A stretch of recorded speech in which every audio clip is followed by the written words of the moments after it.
Welcome back to the Battery Podcast. I'm Aiden, And I'm Jack. and we are excited to be joined by Cannons short stick defensive midfield guru, Zach Goodrich. You may recognize Zach as the longest tenured member of the Cannons, drafted in 2019, and he just signed an extension to be back another couple of years. So we could not be more thrilled to have him on and to have him in Boston, at least until 2026 and hopefully beyond that. Um, Before we get into that, though, Jack, how are you? How you doing? Doing well, getting ready for the holidays. Had a very nice Thanksgiving. I hope you did as well. And now just looking forward to Christmas, man. Yeah, We had a little bit of slush falling today, and I'm like, all right, it's December. I'm ready for the snow, so I'm ready for it. yeah. Walking to the subway this morning, I think the snow actually made me feel less cold because I was just that little bit happy to see it. Where I'm like, I don't mind. There's 34 degrees out. All right, I can I can I deal. feel you. I feel you. Yeah. It's I worked from home today because I looked outside and I was like, I'd rather enjoy this from the comforts of inside. Yeah, yeah. It did get a little more enjoyable once I got to work, rather than walking through it. But Yeah. I think we everyone who grows up in here, it's probably more magical if you grow up somewhere like Florida, but I think we all have that little kid inside us somewhere who enjoys seeing the The first snowfall. yeah, we're still just This magically. doesn't count as the first snowfall either. No, it did not accumulate at all.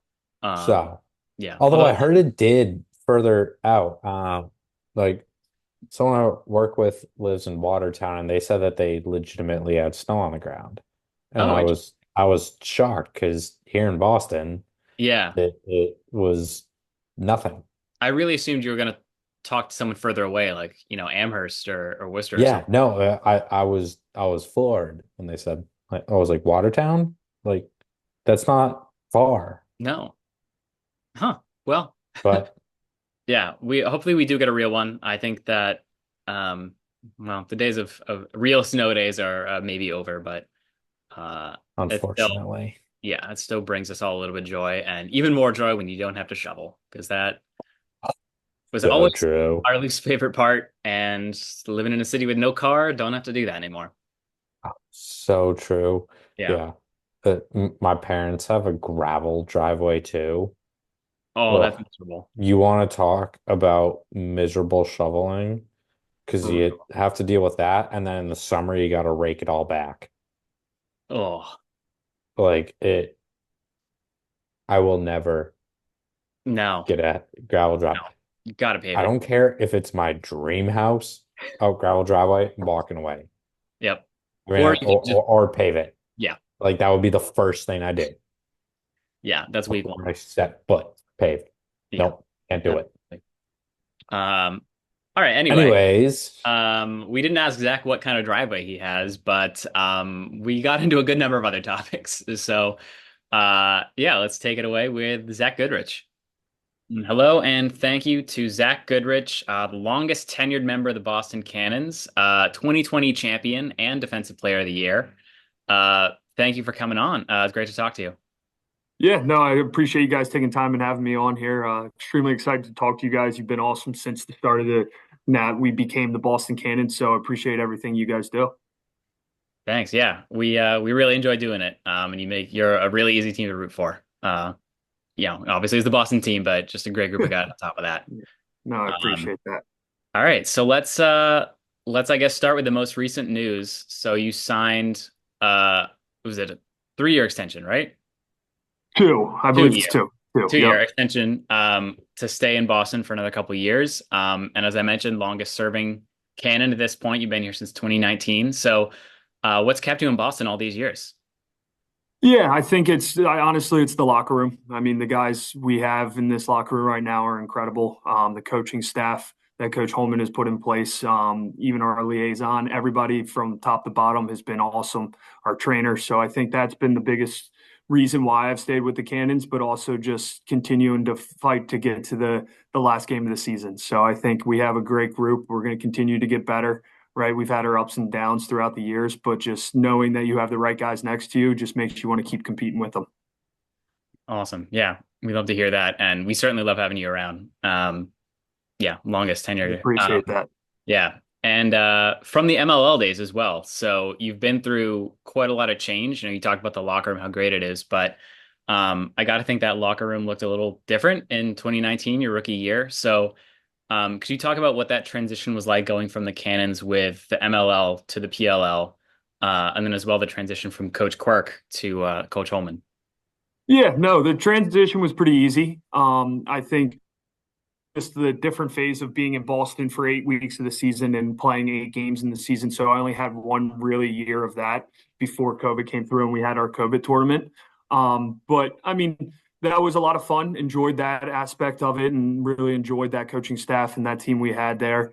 And then kind of going into the last couple of years of kind of having a new coaching staff, some new guys. I think the biggest part of that transition was Coach Holman bringing in guys that bought into his culture. And I think we've had a couple of us that have been on the Cannons since kind of the beginning of the transition into the PLL.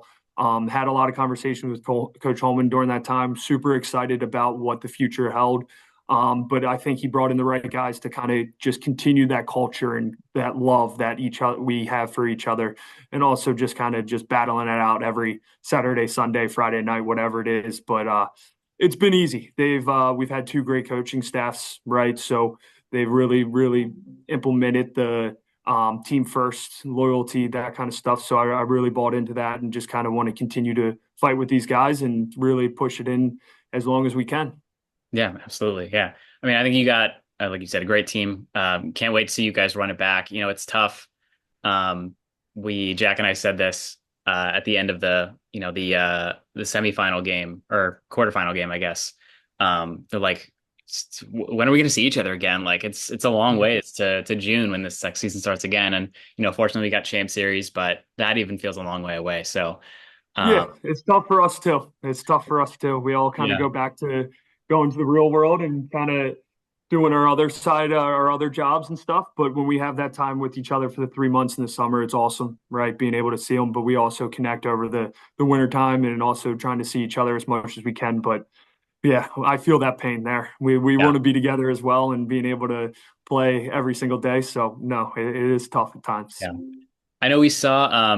I think I saw on Instagram a couple of the guys, Bubba and Gettleman and Holman in like Hawaii or something for a tournament. Do you have any like boys trips, whether it's full team or like partial team, in the off season, go somewhere warm on a?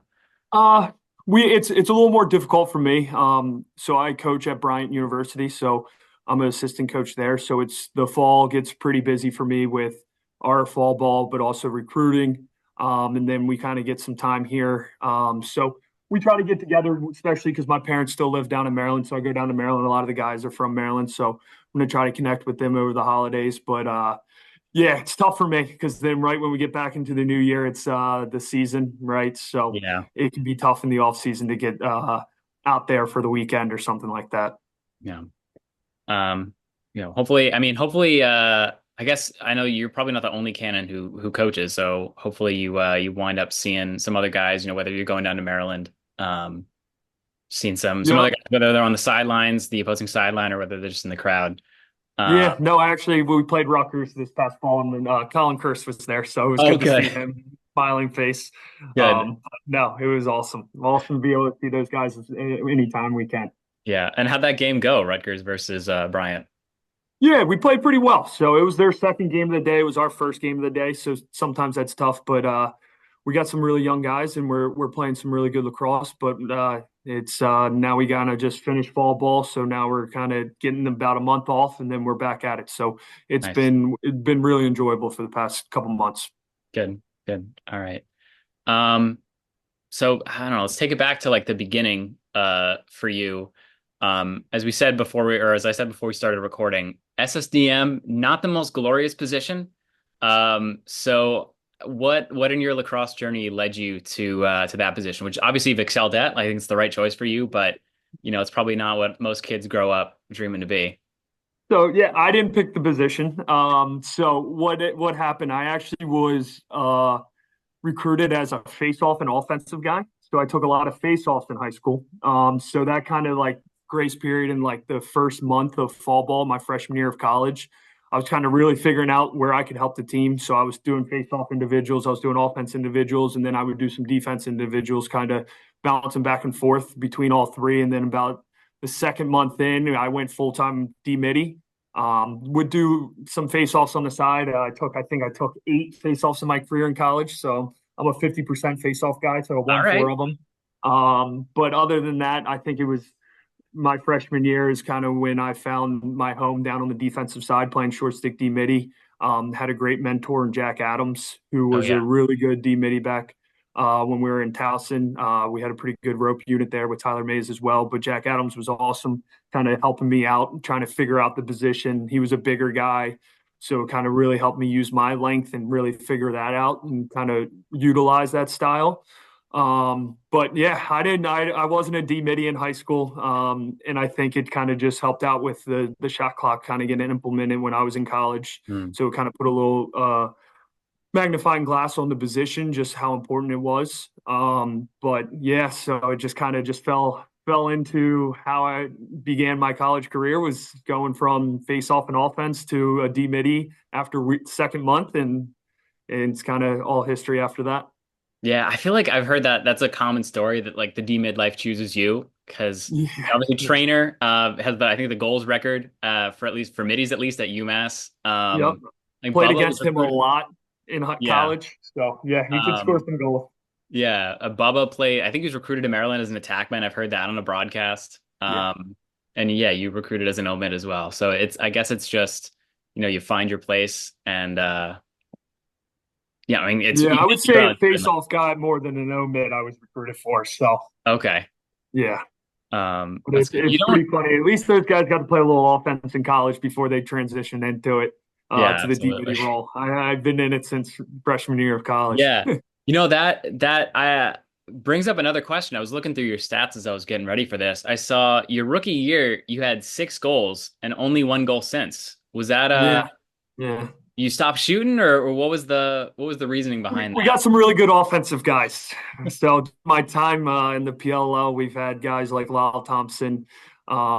Just kind of want to get them the ball. I mean, I think I found my kind of role is just doing what I can for the team. And the last couple of years, we've had Marcus Holman, Asher Nolting. We want the ball in their hand as much as we can. So Yeah. I kind of think the ball's in a better place when it's in their stick. I mean, it doesn't mean I'm not. If I have an opportunity to take a shot, I am. But at the end of the day, we have some really good offensive players from top to bottom. So I wanted to get the ball in their stick as much as we can. Yeah, that's a very good justification. You can't really, passing it to Marcus Holman's probably not a bad decision Yeah. anytime. Um, maybe talking about an SSDM, like there's a lot of it's a position that you really get attacked over and over. Where you're generally not dodging against the pole, you're not dodging against the LSM.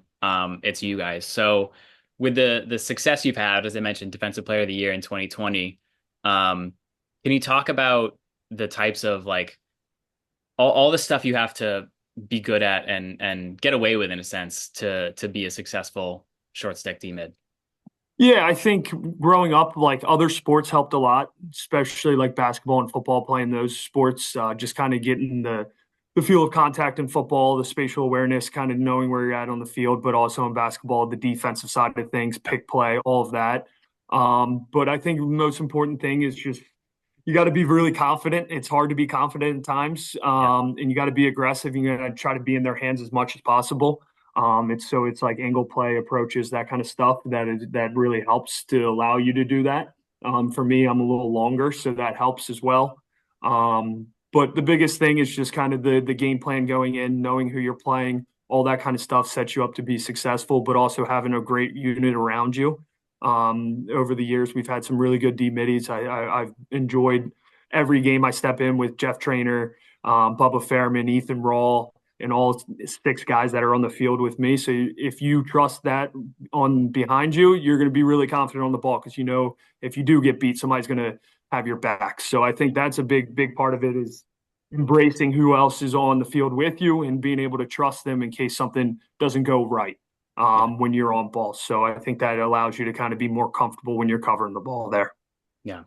Could you talk about some of the like, the holding, the hand fighting, the scrapping that goes on there? Probably more off ball than on, but I remember this clip of Jack Rowlett talking about like this highlight reel, and one clip is literally him grabbing Grant Ament's stick with his hand and moving it around. So, like, can you talk about maybe some of the stuff that you're hoping that the referees don't see, or that Yeah. the I mean, stuff that you it's a don't lot encourage of it kids is to do? just, yeah. I mean, it's if it's gonna happen, it's gonna happen. It's kind of just trying to gain advantage as much as you can along the lines of the game.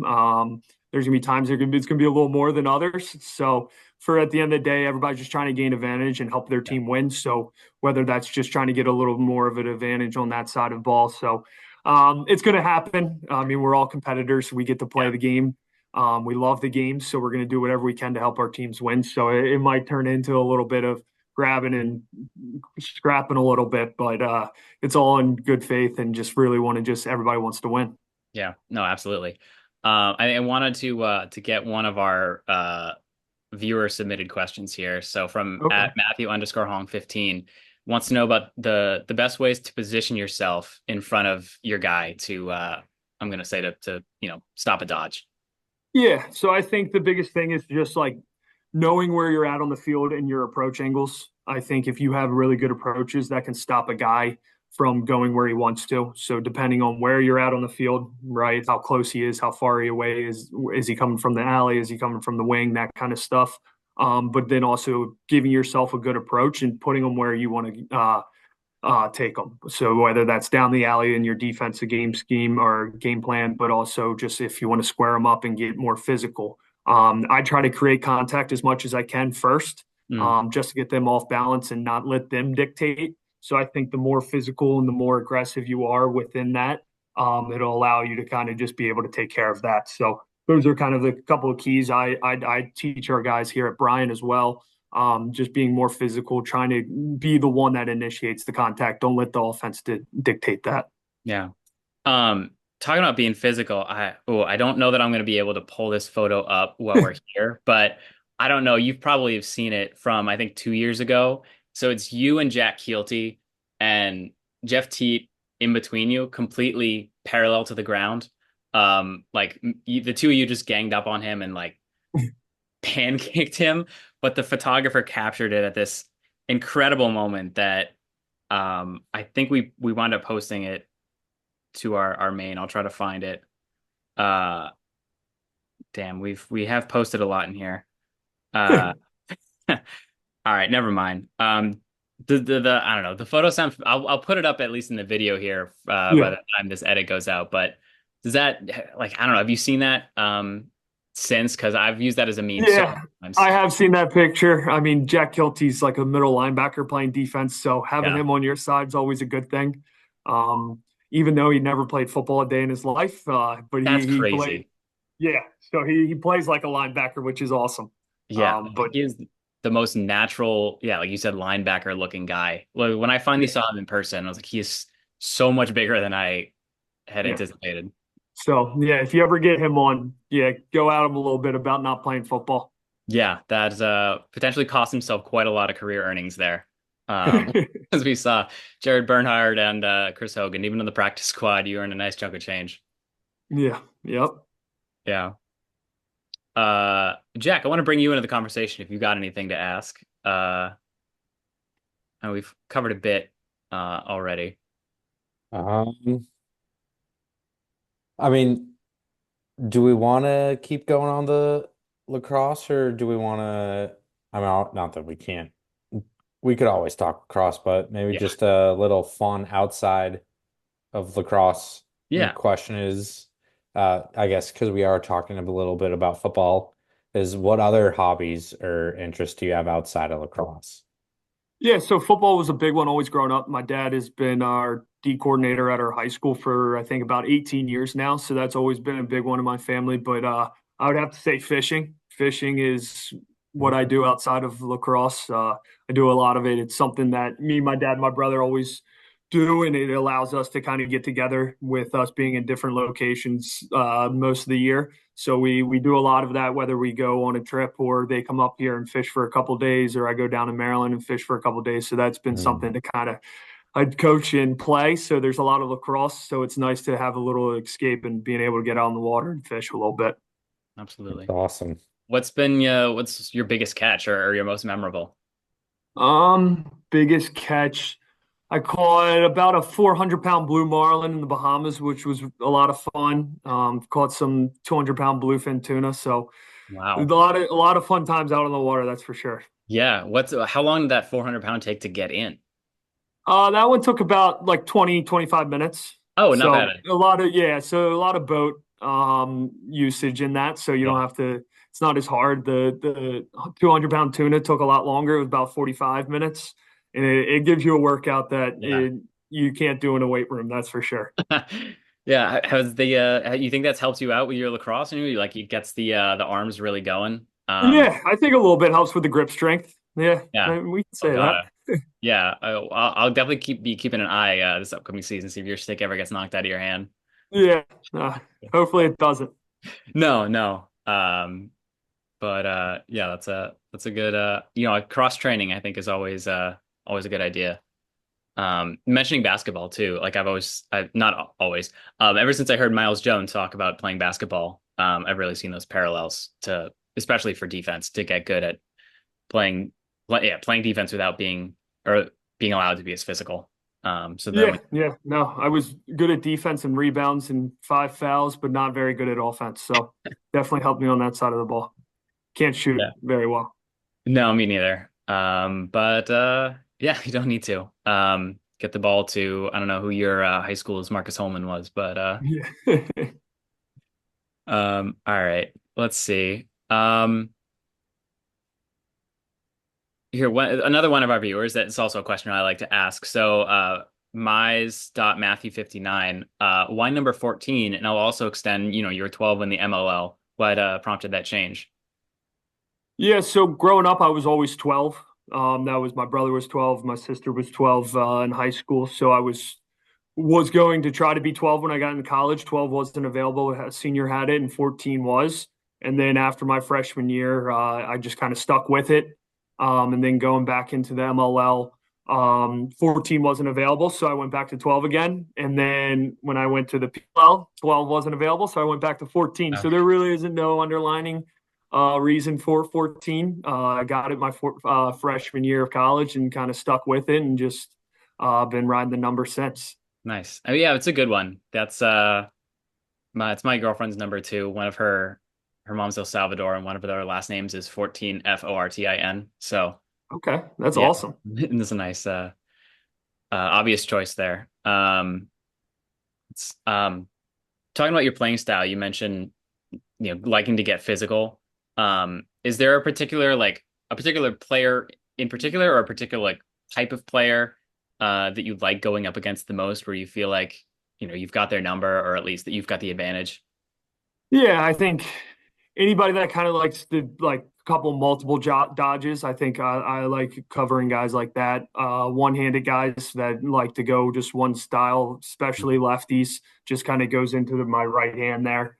But I would say, I mean, every guy in the PLL, there's probably no matchup that I like the most No. or whatever's the easiest. None of them are easy because everybody's so good. So Yeah. it's also just kind of goes into the game plan and stuff. So I would say probably a lefty. I like guarding lefties, but also guys that make multiple moves, kind of east west compared to just going north south.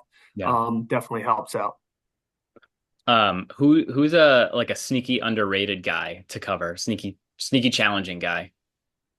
Yeah, I think there's a handful.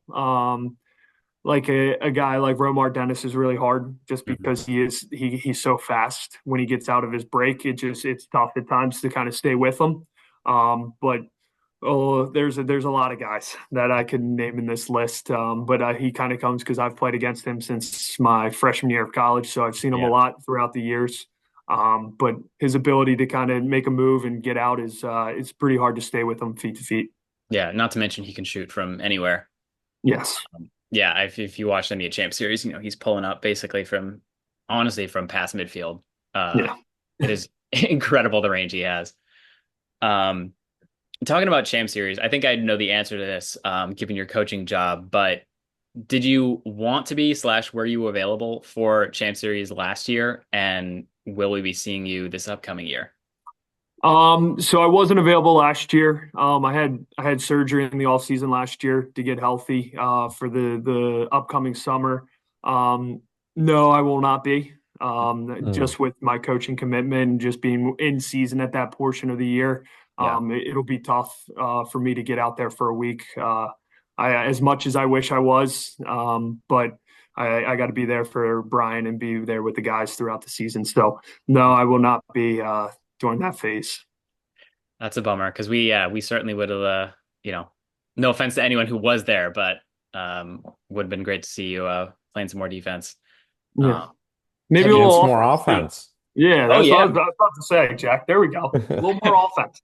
yeah. You definitely would have. I think everyone on the Cannons, but maybe Pat Aslanian scored last year. Um, or maybe he only scored one, but I would you have scored definitely. more than Bubba. I know that.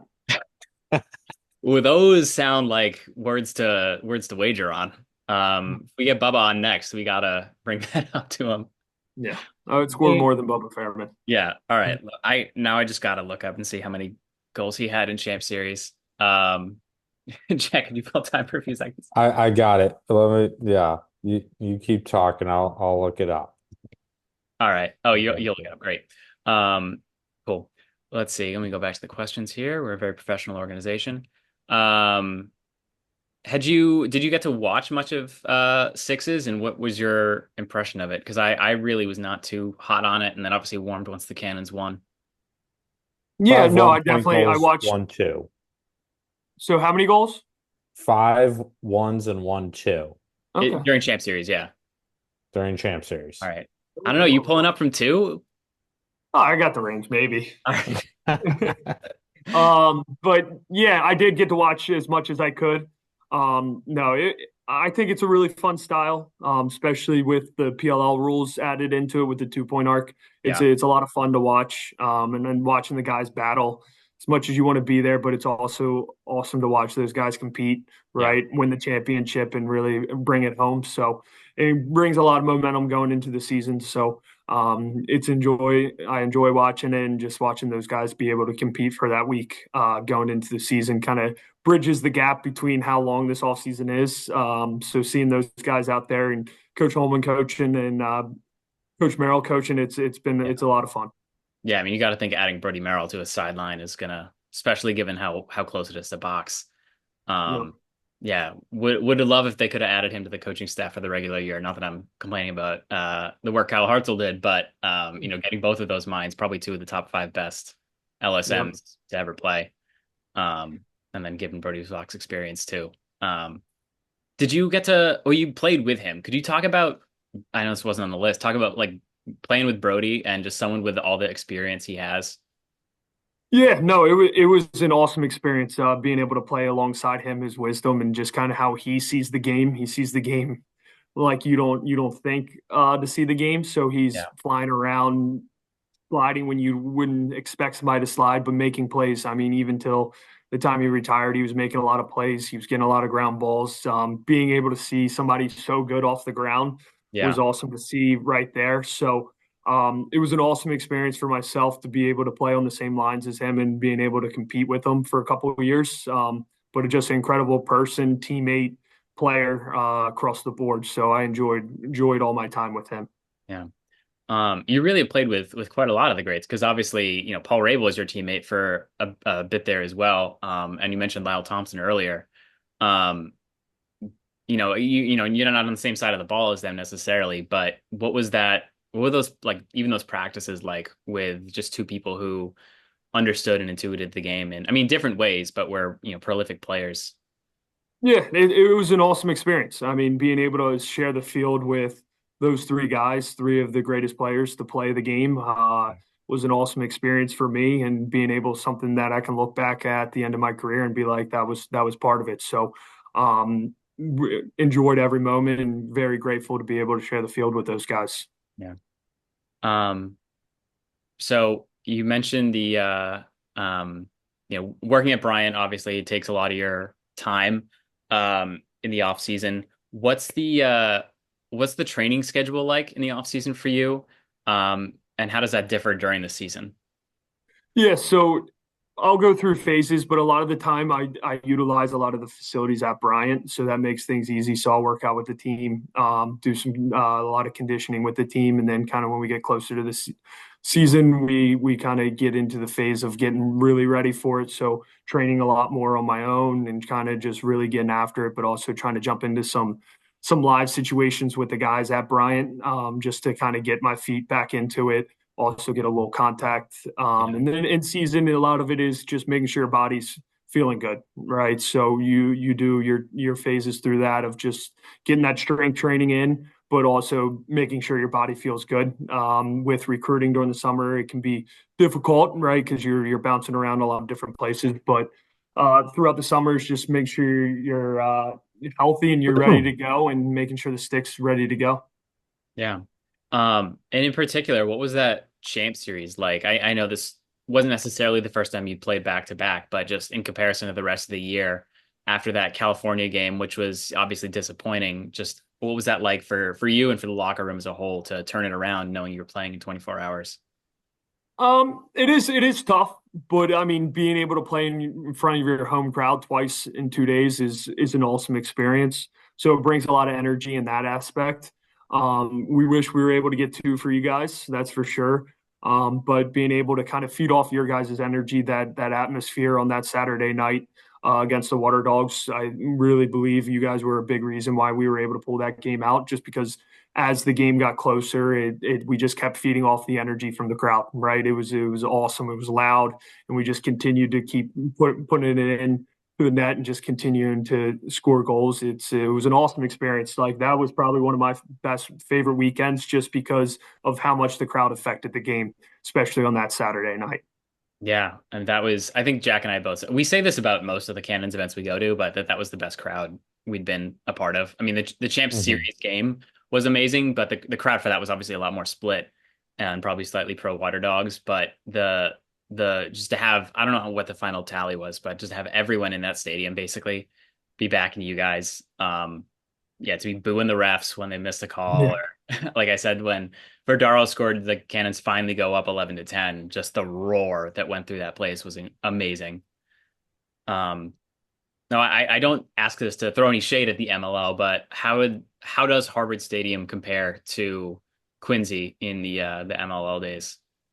Yeah, no, I mean, Harvard Stadium was awesome, right? Really enjoyed that. I mean, the Quincy Stadium had its upside. It was a smaller stadium, so it allowed you to feel the crowds during the games. But the playing in the Coliseum was a great experience. Can't complain about that. So it was a really cool opportunity for us, and then also just the crowd being so good for that night and both nights really. But that Saturday night was a very awesome moment for all the guys in the locker room. Yeah. I know I've said this before, but there's no team uh for whom my opinion of them changed more when the cities were announced than it was the Water Dogs. Like, given that they were that scrappy team in 2020, the like the nobody wants us, the underdog team, kind of like them. And then once I found out they were the Philly team, I was like, nope, can't. I don't like them anymore. So that was a yeah, obviously champ series, and then both games against Philly were electric. I think the Fairfield game as well was a top contender for game of the year, but Zach Tucci in that first one, and then that incredible crowd at Harvard. Um, what was it? What was the Philly crowd like after that game winner from Tucci? Yeah, no, it was really back and forth. There's a lot of emotions in that game, so it was good. I mean, it's when you ends like that, you're so focused on everything else that Yeah, it didn't really affect you as much. I think if we were Boston, we would have definitely noticed it a lot more. But kind of just seeing a game where Tucci comes out and has whatever it was, four goals, two goals and a two-pointer, you're happy for a guy and just want to celebrate that with him. yeah. Were you on the wing for that overtime faceoff? Um, I'm not. I don't think so. Yeah. All right. I suppose it didn't Yeah. really matter because it was over in 4 seconds, anyway. Yeah. But Yeah. just made you a little close to run out there. Um, bringing up the MLL days again, I think we're obligated to ask. You assuming you got a championship ring for that, do you still or I assume you still have it. Where is it now? What do you is it on display? Yeah, it's at my parents' house. So they have a lot of a room with a bunch of our stuffs from me and my brother and my sister. So it's in there. We did get a ring. It's a really nice ring, so Good. I enjoyed that. I don't know how many times I'm going to get to wear it, True. but definitely enjoyed that year. It was a lot of fun. I mean, it was a tough time in the country, but being able to play again it was a lot of fun. So we enjoyed Yeah. that 7 days we were together and just kind of competing for a championship. Yeah, I know that brought me a lot of joy back in whatever it was July or June. Because that was a tough time for us all, but getting invested into that. What was it like when you went into that, what ended up being the championship game, thinking that it was going to be a semifinal, and then all of a sudden it gets elevated to the championship with the COVID outbreak. What was all of that sort of chaos like? Yeah, I mean it's tough, but either way, that game's a do or die. So the Hmm. mentality is like you need to win to play another game, or you win to win the championship. So that mindset, you're still going in there to win because either way, it could be the last one. Hmm. Hmm. So the mindset doesn't flip as much. It definitely has a little more momentum going into a championship game. But either way, we had to come out with a win. So it was chaotic for about 24 hours, but being able to compete for now, that was the last MLL championship. It was a lot of fun to be able to battle in, especially close to home, at Navy Marine Corps Stadium. Yeah, that was I remember being very concerned. I was trying to flip on the TV and could not find the game. Uh and I'm just like checking Twitter, checking Instagram, checking everything.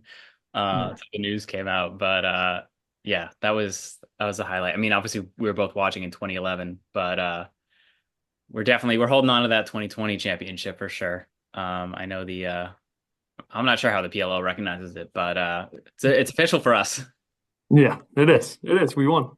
Yeah, absolutely. I think I think we just have one more fan question, Jack. So From our boy.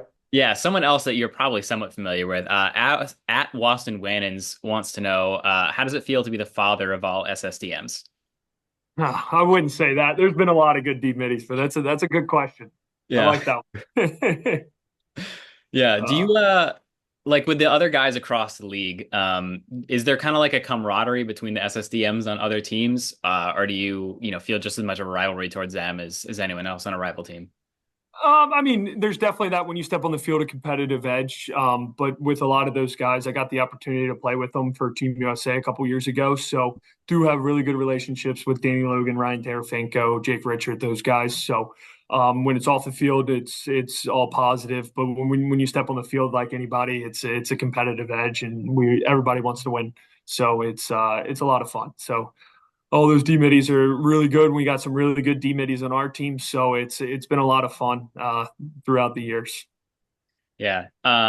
Just about that other D mid relationship with the Cannons specifically. I know you brought him up a couple times, but is there any like I don't know, you have a great relationship with all of them. Is there any like D mid outing at the bar during training camp or like a D mid only group chat or anything like that?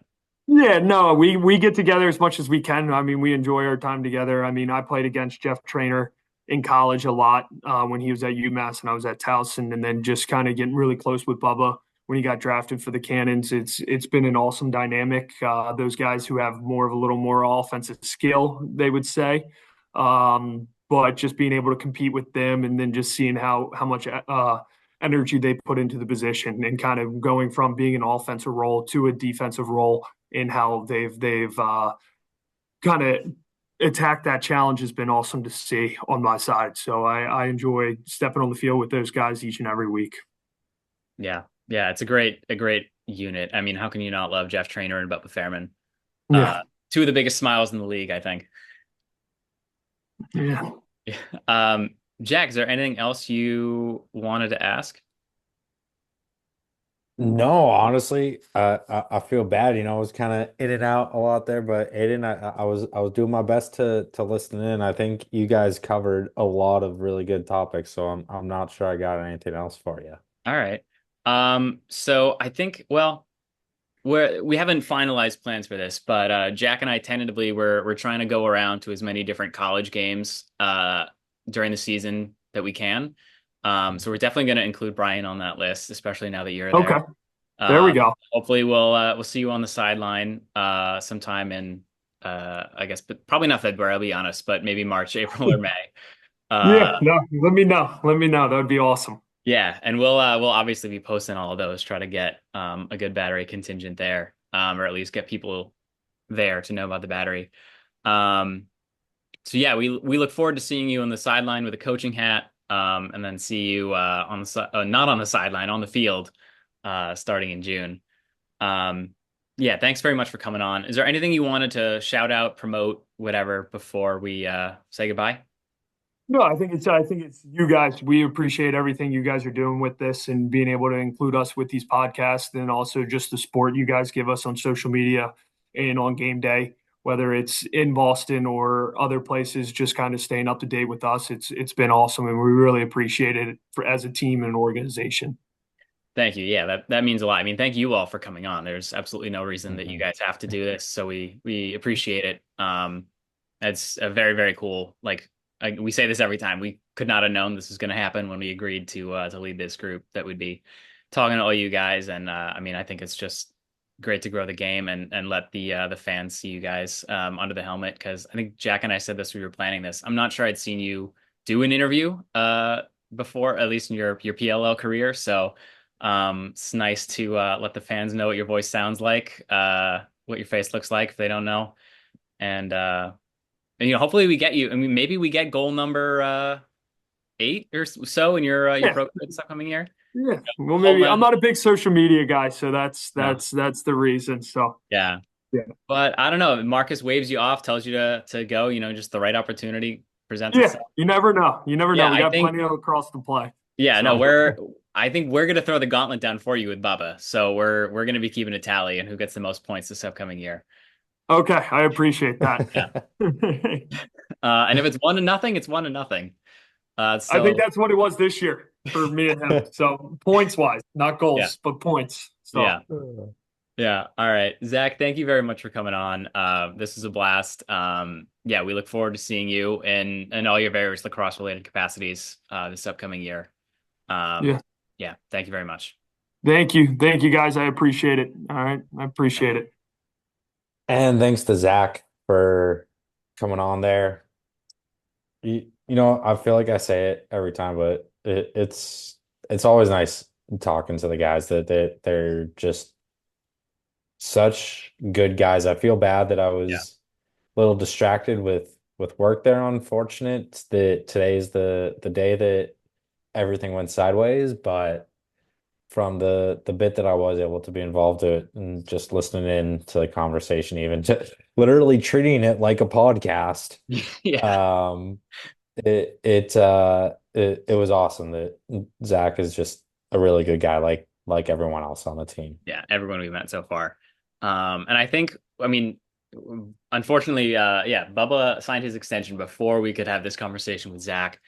But I will be reaching out to Bubba promptly, and I think we gotta, not that we want them to have a disagreement, but I think having a little bit of a contest between the two of them, again, even if the score is just one Hey. assist to 0 points, uh, would be a whole fun thing for us to keep track of. And hopefully, it doesn't seem like as long as he's coaching at Bryant, Zach's going to be able to play in sixes, but. uh, Mm. Fingers crossed and maybe something change. Not, I don't want him to not have his job at Bryant anymore, but that I don't know, his responsibilities there change or something, and he's able to, because we Or, these guys just start making millions yes, and that would really be if the he doesn't PLO have to coach. right. If although I'm sure some guys would still stick around to do it, but I guess if the expectations change when you're making $1 million versus 25K, Potentially. yeah. Um, all right. So that was, yeah, thank you to Zach again. This is it's always so nice to talk to a player and just hear how appreciative they are of us and we are of them. Like Mm. don't have to give us their time to come on and talk to us for an hour. We had to reschedule this a couple times too, 'cause some other things came up. So really appreciate that flexibility. Um, yeah, all right. My alma mater now is about to play the Final Four of men's soccer. The results of that will be known by the time this airs, but not by the time we are recording. So I'm gonna go watch them. Hopefully, continue their quest for a national championship. And yeah, we will see you in a couple weeks with a new episode. Until then, go Cannons. Go Cannons. Boom! Boom.